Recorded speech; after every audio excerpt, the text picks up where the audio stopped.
கேவலமா கத்துறல அளவுக்கு கடவுள் வைக்கல விஷயத்த வந்து எப்படி ஊதி ஊதி நீ பொண்ணுனால எல்லாமே. நண்பர்கள் அனைவருக்கும் வணக்கம். நேற்று எபிசோடு எல்லாருமே பார்த்துருப்பீங்கன்னு நினைக்கிறேன். நேற்று எபிசோடு முடிஞ்சதுக்கப்புறம் கமருதீன் டீமை சேர்ந்தவங்களாம் டிஸ்கஸ் பண்ணுறாங்க. அப்போ கமருதீனுக்கும் கெமிக்கும் திரும்பி சண்டை ஏற்பட்டுச்சு. நேற்று எபிசோடு ஸ்டார்டிங்கில் முந்தா நாள் நைட்டு நடந்ததை காமிச்சாங்கல்ல, அதுலேயே சண்டை வந்திருக்கும். இப்போ திரும்பி நேற்று நைட்டும் சண்டை வந்திருக்கு. அந்த சண்டை எப்படி ஆரம்பிச்சது அதை பற்றி தான் இந்த வீடியோவில் நம்ம பார்க்க போகிறோம். அதுக்கு முன்னாடி இந்த வீடியோக்கு ஒரு லைக் போடுங்க. லைக் போட்டிங்கன்னா ஐப்புன்னு ஒரு ஆப்ஷன் வரும், அதுவும் பண்ணுங்க. அப்போ தான் உங்களை மாதிரி பார்க்குற நிறைய பேர்கிட்ட இந்த வீடியோ கொண்டு போய் சேர்க்கப்படும். பண்ணுவீங்க நம்புறேன். இன்னும் சப்ஸ்கிரைப் பண்ணலனா சப்ஸ்கிரைபும் பண்ணிக்கோங்க. இப்போ நம்ம விஷயத்துக்குள்ள வந்துடலாம். ஆக்சுவலா கமருதீன் டீமை பொறுத்த வரைக்கும் மொத்தம் 5 பேர் இருக்காங்க. யாரு? கமருதீன், கெமி, சுபிக்ஷா, அதுக்கப்புறம் பிரஜின், விக்ரம். இவங்க 5 பேர் தானே இருக்காங்க. இவங்க தான் இப்போ டாமினேஷனில் இருக்காங்க. அதாவது வந்து மற்றவங்க கூட கம்பேர் பண்ணும்போது பேட்ச் ரொம்ப அதிகமாக இருக்காங்க. அதாவது இப்போ பக்கத்தில் வந்து வாஷிங் டீம் வரதுக்கான வாய்ப்பு இருக்குது. ஆனால் அவங்க கூட ரொம்ப வித்தியாசத்தில் தான் இருக்காங்க. அதே மாதிரி குக்கிங் டீம் இருக்காங்கல்ல, இவங்க பக்கத்தில் கூட வர முடியாது, அந்த அளவுக்கு இவங்க பேட்சஸ்லாம் வச்சுருக்காங்க. அடுத்து இவங்க ஒரு சாங்குக்கான ப்ரிப்பரேஷனில் இருக்காங்க. யார்? நான் சொன்ன 5 பேருமே அடுத்து ஒரு சாங்கை பாடலான்ற மாதிரி சாங்கெல்லாம் சுபிக்ஷா எழுதுறாங்க. இவங்க எல்லாருமே லிரிக்ஸ் சொல்லிட்டு இருக்காங்க. அமித்ன்ற பாருங்க, யார் யார்? கமருதீன், அதுக்கப்புறம் வந்து பிரஜின்லாம் சேர்ந்த மாதிரி லிரிக்ஸ் இப்படி பண்ணலாம் அப்படி பண்ணலான்ற மாதிரி சொல்லிட்டு இருக்காங்க. இப்படி போகும்போது ஒரு சண்டை ஏற்படுதுங்க. எக்ஸாக்டா இந்த சண்டை எப்படி ஆரம்பிச்சதுன்னு தெரியல. ஆனா கெமி நிறைய இடத்துல வேணும்ட்டே பிரச்சனையை உருவாக்கணும்னு யோசிக்கிறாங்கன்னு மட்டும் தெளிவா புரியுது. ஏன் சொல்றேன்னு பாத்தீங்கன்னா, நேற்று எபிசோட நல்லா பாருங்களேன்.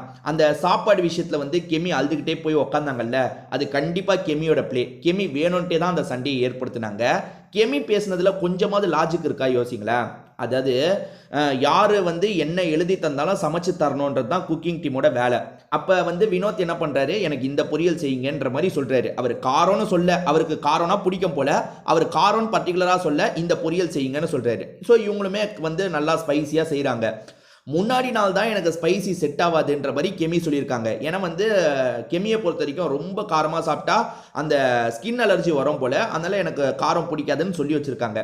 ஸோ இப்போ வினோத்துக்கு செஞ்சது வினோத்துக்கு வச்சாச்சு. அதை தாண்டி எக்ஸ்ட்ரா இருக்குது பார்த்தீங்களா? எக்ஸ்ட்ரா இருக்கிறத அரோரா கேட்கும் போது காரமாக இருக்குது பரவாயில்லையான்ற மாதிரி தராங்க. காரமாக இருக்கும், கொஞ்சம் அட்ஜஸ்ட் பண்ணிக்கோ, ஏன்னா வினோத்துக்காக செஞ்சது அப்படின்ற மாதிரி தராங்க. அந்த மாதிரி 2-3 பேருக்கு தந்திருப்பாங்க போல. ஒரு ஃபுட்டுனா எல்லாருக்கும் தானே தரணும், எனக்கு தாங்கன்ற மாதிரி கெமி கேட்குறாங்க.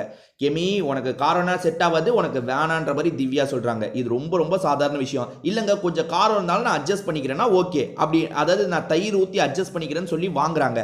வாங்கினதுக்கப்புறம் அதை ஒரு இஷ்யூவாக மாற்றுறாங்க. ஸோ கெமி தான் வேணும்ட்டே சண்டையை ஏற்படுத்தினாங்க. இந்த இடத்துலையும் கெமி தான் கண்டிப்பாக ட்ரிகர் பண்ணியிருக்க வாய்ப்பு இருக்குது. ஏன்னா கெமிக்கு கமருதீனை பற்றி தெரியும். இவன் என்ன பண்ணால் எப்படி ட்ரிகர் ஆகி பேசுவான் அப்படின்றது நல்லா தெரியும். அப்படி ட்ரிகர் பண்ணி விட்டுருக்க மாதிரி தாங்க தெரியுது. யோசிச்சு பாருங்க, கமருதீன் கடைசி 2 வாரம் பிரச்சனையே பண்ணல, பெருசா பிரச்சனையே பண்ணல. யோசிச்சு பாருங்க, அவன் எந்த அளவுக்கு சைக்கோத்தனமா பிரச்சனை பண்ணுவான். தேவையில்லாம மற்றவங்க கிட்ட சண்டைக்கு போவான். ஆனா கடைசி 2 வாரம் ஒழுங்கா தான் இருந்தான். அப்படி ஒழுங்கா இருந்தவன் திடீர்னு எப்படி இவ்வளவு கத்துவான்? நைட்டு நேரம் 2 பேருமே, அதாவது கமருதீன் ஏகப்பட்ட வார்த்தையை வர்றான். அப்படி வைக்காத, இப்படி பண்ணாத, அப்படி பண்ணாதன்ற மாதிரி ரொம்ப அடிக்கிற மாதிரிலாம் வந்துட்டு இருக்கான். ஸோ அந்த மாதிரி கமருதீன் திடீர்னு எப்படி மாறி இருப்பான் சொல்லுங்க? இவங்க எப்படின்னா சாமர்த்தியமா அவனை ட்ரிகர் பண்றதுக்கு சில விஷயங்களை பண்றாங்க. நீ கிளம்புன்ற மாதிரி சொல்றாங்க. அந்த மாதிரிலாம் சில விஷயங்களை பண்றாங்க.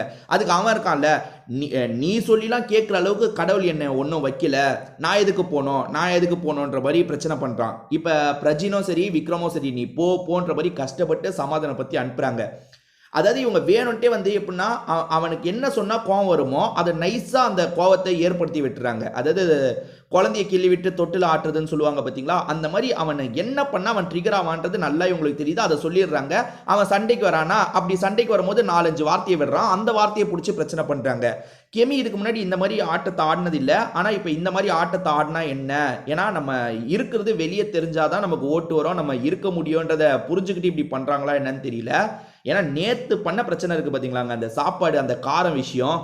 எல்லாருமே ஏன் சாப்பாடு விஷயத்தில் இப்படி பண்ணுறீங்கன்னு போய் அழுதாங்க பார்த்தீங்களா? அது முழுக்க ட்ராமாங்க. இவங்க பக்கம் நியாயமே கிடையாது. சாண்ட்ரா கொஞ்சம் ரூடாக கூட பேசியிருக்கலாம். நீ சாப்பிடலன்னா தள்ளி வச்சிரு, ஓரமாக வச்சிருன்றது கொஞ்சம் ரூடாக இருக்கலாம் கேட்கறதுக்கு. ஆனால் அப்படி தானே பண்ண முடியும். ஏன்னா அது வினோத்துக்காக செஞ்சது. அதை நீங்கள் வாங்குறீங்கன்னா கொஞ்சம் காரத்தை அட்ஜஸ்ட் பண்ணி தான் சாப்பிட்ணும். இவங்க என்ன சொல்றாங்கன்னா, எல்லாருக்குமே செய்யும் போது காரத்தை நீங்க அப்படி போடக்கூடாதுன்ற மாதிரி கேட்குறாங்க. அது எல்லாருக்கும் செய்யலாமா? வினோத்துக்காக செஞ்சது. கண்டிப்பா இந்த பிரச்சனையில கூட கமருதீனை ட்ரிகர் பண்ணியிருக்கிறது இவங்கள தான் இருக்குங்க.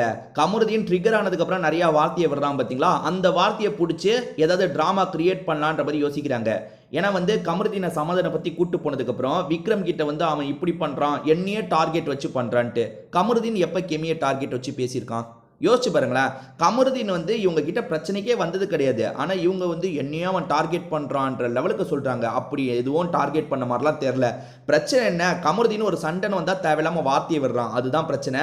மற்றபடி இவங்க வேணும்ட்டே டிராமா கிரியேட் பண்றாங்க. இதை பத்தி நீங்க என்ன நினைக்கிறீங்கன்ற உங்களோட கருத்தையும் சொல்லுங்க. வேற ஒரு வீடியோல பார்ப்போம்.